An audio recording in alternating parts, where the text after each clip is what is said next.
السلام عليكم، معكم إيهاب من قناة كتكوت في البيت. النهاردة هنتكلم عن موضوع مهم جدا وشيق جدا وناس كتير مش واخدة بالها منه. ازاي نستخدم الأعشاب الطبيعية كبديل للأدوية في تربية الفراخ. يعني نقدر نحافظ على صحة الفراخ من غير ما نلجأ للمضادات الحيوية طول الوقت. بس برضو أرجع وأقول ده ما يمنعش إن ده تقدر تستغنى استغناء كامل عن الأدوية البيطرية أو المضادات الحيوية. في بعض الأحيان لازم ولا بد عن مضاد حيوي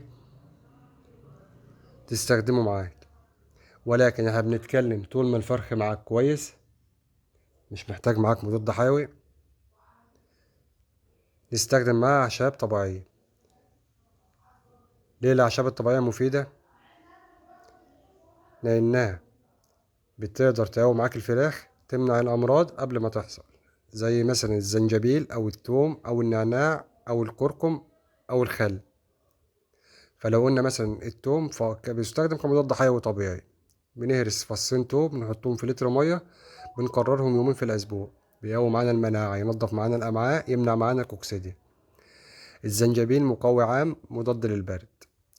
بنغلي شرايح زنجبيل طبيعي ونحطها في مية الشرب بعد ما تبرد، تنشط معانا الدورة الدموية وتزود معانا النمو. الكركم مضاد سموم طبيعي، بنخلطه مع العلف، نص معلقة صغيرة مع كيلو علف، يساعد معانا الكبد ويمنع معانا الالتهابات. النعناع بيقلل مشاكل الهضم، يريح الأمعاء، يطرد الغازات. بنغليها ونحطها في المية بعد ما تبرد. الخل الطبيعي سواء تفاح أو أبيض بينضف معانا الحويصلة وبيمنع معانا تراكم البكتيريا. بنحط معلقة كبيرة على اللتر المية. في عندنا برضو أنا عامة بحب أستخدم دايما الزبادي، بستخدمها في عمر صغير وبستخدمها في عمر كبير. بحط معلقة زبادي كبيرة على سجاية كده 3 لتر مية، بتظبط معايا برضو الحويصلة وتنشط معايا البكتيريا النافعة في حويصلة الفرخة.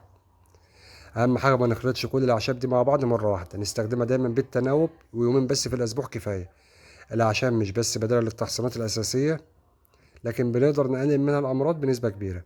وبنستخدمها زي ما قلت لحضراتكم لو أنا شايف الفرخة عنده حالته كويسة مش محتاج عنده علاج. فالأعشاب مفيدة ورخيصة وسهلة الاستخدام، وممكن توفر عليك فلوس كتير وأدوية، بس استخدمها بذكاء وخلي دايما المتابعة أهم خطوة معاك. لو عجبك الفيديو دوس لايك واشترك في القناة كتكوت في البيت. مع بعض نخلي تربية الدواجن سهلة وآمنة. واكتب لي في الكومنتات لو حضرتك جربت أعشاب مع الفراخ ونجحت معاك